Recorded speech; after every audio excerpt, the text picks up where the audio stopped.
Good morning. Please come in. What seems to be the problem? Good morning, doctor. I've had stomach pain since yesterday evening. It started suddenly after dinner. Did you eat anything unusual? I had some spicy street food, pani puri. It was probably a bad idea. That might be the cause. Are you also feeling nauseous or tired? Yes, a little. And I've been to the bathroom several times since morning. Sounds like you have a mild stomach infection. I'll prescribe some medicine to reduce the pain and to stop the loose motion.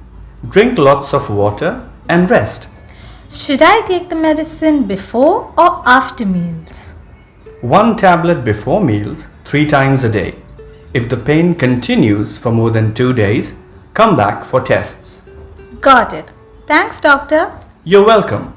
Avoid outside food for a few days.